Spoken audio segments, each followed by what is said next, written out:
자, 그럼 이제 5강, 이제 재무회계와 재무제표 관련해서 손익계산서에 대해서 한번 보도록 할게요. 그리고 관련된 문제도 같이 한번 풀어볼게요. 자, 손익계산서라는 것은 앞에서 언급했다시피 일정 기간의 경영성과를 수익과 비용으로 나타낸 보고서죠. 그래서 경영성과는 일정 기간 동안 벌어들인 수익에서 비용을 차감해서 계산된 순손익을 의미한다는 거예요. 자, 근데 여러분 우리가 손익계산서의 구조가 좀 복잡해요. 여러분 우리가 앞에서 배웠을 때는 우리가 이렇게 손익계산서를 자, 이런 식으로 제가 간단히 설명을 했었죠.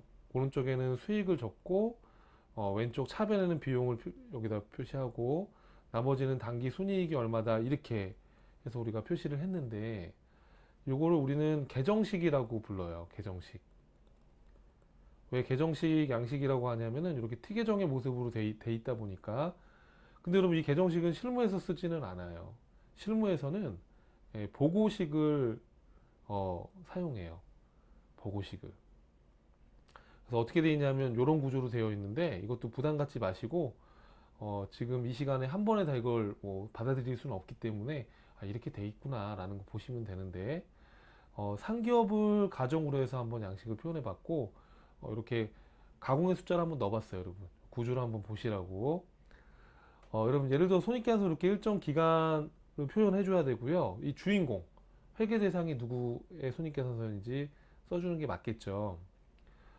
자, 그럼 여러분 이제 상기업이다 그러면 상기업에서는 물건을 구입을 해서 이 물건을 고객한테 파는 거잖아요. 그럼 예를 들어서 내가 70만 원에 구입을 해서 100만 원에 만약에 팔았다 그러면 아니, 자, 예를 들어서 70만 원에 구입을 해서 100만 원에 팔았다라고 하면 요 판매해가지고 받은 대가 100만 원은 판매 수익이 되는 거예요. 그거를 우리 뭐라고 하냐면 상품 매출이라고 그래요. 제품을 팔았다 그러면은 제품 매출 이렇게 불러요. 그럼 내가 이 판매 수익 100만 원을 얻기 위해서 상품을 또 70만 원에 사왔잖아요. 그 70만 원을 우리는 상품 매출 원가라고 해요. 이건 비용이죠, 비용.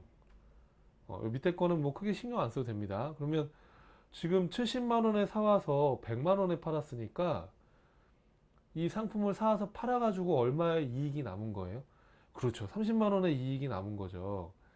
이 30만 원을 여러분 우리가 매출 총이익이다 이렇게 얘기해요. 그럼 여기다 번호를 한번 써볼까요? 책 있으신 분들은. 자, 요 1번이 상품 매출이죠. 2번이 상품 매출 원가입니다. 그러면 매출 총이익이라는 거는 상품 매출액에서 매출 원가를 빼면 되는 거네요. 그죠? 자, 그럼 여러분 우리가 상품 팔아가지고 지금 30만 원의 마진을 얻은 거잖아요. 쉽게 말하면 이익을 얻은 거잖아요. 그럼 이 30만 원의 이익을 얻기 위해서 또 영업 직원들 월급 줘야죠. 그렇죠? 또 여러분 뭐 해요? 또 월세 내야죠. 그 밖에 또 거래처에 뭐 접대비도 지출될 수 있죠. 또 사업을 하다 보면 세금 비용도 나가죠. 그렇죠?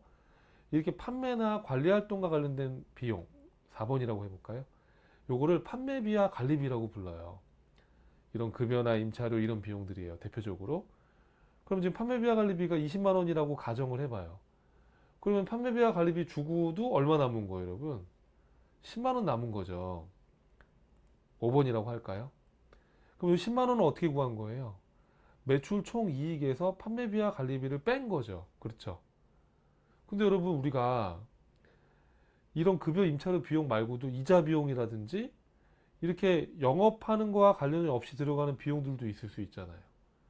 또는 뭐 이런 매출액이 아닌 이자 수익과 같이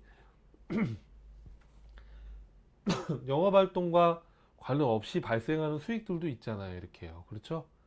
그래서 요건 6번, 7번이라고 한번 써볼게요. 그러면 영업이익에서 영업의 수익과 영업의 비용을 더하고 빼면 세금 내기 전 이익이 나와요. 법인기업은 법인세라는 세금을 내는데 개인기업은 소득세라는 세금을 내요. 근데 우리 전산회계 1급에서는 법인세를 기준으로 나오니까 우리 시험 범위에 맞춰서 법인세 차감 전 순이익 요거는 이제 어떻게 계산하는 거냐면 영업이익에서 영업 외적인 수익을 더하고 영업 외 비용을 빼면 되는 거죠. 괜찮을까요, 여러분? 이렇게 해서 이제 법인세 비용 나간 게 있다 그러면은 그거 빼서 나머지가 당기순이익이 되는 거예요. 그럼 당기순이익은 법인세 비용 차감 전 순이익에서 법인세를 뺀 나머지가 되는 거죠. 10번은. 자, 그래서 이렇게 보고식으로 우리가 손익계산서를 이렇게 활동별로 영업활동, 외활동 이렇게 해서 영업활동과 영업 외활동을 구분해서 각 활동별로 얼마의 이익이 남았는지, 매출 총이익이 얼마고 또 영업이익이 또 얼마고, 그렇죠? 세금 내기 전 이익이 얼마고, 그렇죠? 또 당기순이익이 얼마다, 이거를 활동별로 이렇게 보고해주면 이걸 보는 사람의 입장에서 편할 거 아니에요. 아, 물건 팔아서 30만 원 이익 받고 장사해서 10만 원 벌었구나, 이렇게 알아볼 수 있게 해주는 겁니다. 이런 거를 우리가 보고식이라고 얘기를 하는 거예요. 그래서 이걸 계속 보게 될 거예요, 여러분. 뒤에 가면 아, 이렇게 구분되어 있구나 라고 이해하시면 돼요. 그래서 다시 한번 여러분 쭉 한번 내용 보면 수익은 이렇게 영업수익, 영업외수익으로 구분되어 있다는 거. 그래서 영업수익은 이런 매출액, 영업활동과 관련된 매출액이죠. 제조기업은 제품을 판매하잖아요. 그러면 제품 매출 이렇게 구분하는 거고, 용역수익이라는 건 여러분 너무 어렵죠? 표현이 서비스업, 그죠? 물건 파는 회사도 있고 서비스를 파는 회사도 있고, 그렇죠? 교육 학원이라든지 이런 교육 용역, 서비스를 용역이라고 해요, 여러분. 용역. 그래서 용역 수익이 발생할 수도 있죠. 교육 용역을 제공하는 학원에서는 교육을 제공하고 돈 받은 게 용역 수익이 되는 거예요. 예를 들어서. 자, 영업활동과 관련이 없는 수익을 영업 외 수익이라고 하는데, 우리 아직 배운 것들이 많이 없어요. 그러니까 이런 단어들은 좀 익숙하지가 않아요. 그러니까 여러분 그러려니 하고 들으면 됩니다. 자, 이자 수익. 자, 은행에 돈을 예치해서 이자를 받았다든지, 또는 뭐 영업활동과 관련 없이 자비익이 생겼다든지, 또 우리 아직 배우지 않았지만 뭐 이런 유형자산 처분 이익이 있다든지, 기장치나 비품과 같은 유형자산을 처분해서 이익을 볼 수도 있잖아요. 그렇죠. 뭐 그랬을 때 쓰는 건데, 이런 것들은 영업활동 상품 파는 거랑은 상관이 없잖아요. 그죠? 자, 비용은 영업비용, 영업외비용, 법인세 비용 이렇게 크게 구분이 되는데, 영업비용은 단어 그대로 영업활동을 하면서 발생되는 것들이에요. 대표적으로 매출원가와 판관비예요. 판매비와 관리비. 자, 여러분, 상기업을 예를 들면 아까도 얘기했지만 상기업이라는 거는 상품 매매 기업을 말하거든요. 예를 들어서 물건을 아까도 예를 들었지만 뭐 70만 원에 사와서 이거를 뭐 100만 원에 팔았다 그러면 이 70만 원은 상품을 구입해 온 원가잖아요. 그 원가를 매출 원가라고 하는 거예요. 제조기업은 그 제품을 판매할 거니까 그 제품 만들 때 들어간 원가. 원가에게는 우리가 후반부에 가면 공부하게 되는데 그렇게 어렵지 않으니까 여러분 뒤에 가서 얘기할게요. 또 매출 원가. 용역 원가는 서비스 원가예요. 여러분 교육 학원에서도 특정한 교육 강좌를 열려면, 그렇죠? 그 강의실 강의 임차료 내야죠. 또 강사 월급 줘야죠. 이런 원가가 들어가거든요. 예, 그런 거. 자, 그다음에 이런 매출 원가 말고도 판매 관리비, 뭐 판매 활동이나 관리 활동과 관련된 이런 급여, 월세 낸 거, 광고비, 접대비, 세금 비용들 이런 것들을 말하는 거예요. 자, 영업 외 비용은 뭐예요, 여러분? 영업 외니까 영업 활동과 관련이 없는 거. 뭐 이자 비용이나 잡손실이나 이런 것들은 상품을 파는 과정에서 발생되는 건 아니잖아요. 그렇죠? 이런 것들을 말하는 겁니다. 법인세 비용은 법인이 벌어들인 소득에 대해서 내는 세금이 법인세인데 그 법인세 비용을 말하는 거예요. 참고로 여러분 개인의 경우에는 소득세라고 표현합니다. 자, 이렇게 해서 이제 비용도 구분을 또 해봤네요. 자, 그럼 여러분 관련된 문제를 한번 풀어볼까요? 문제를 많이 여기다 넣어놓지 못했는데 가볍게 한번 볼게요.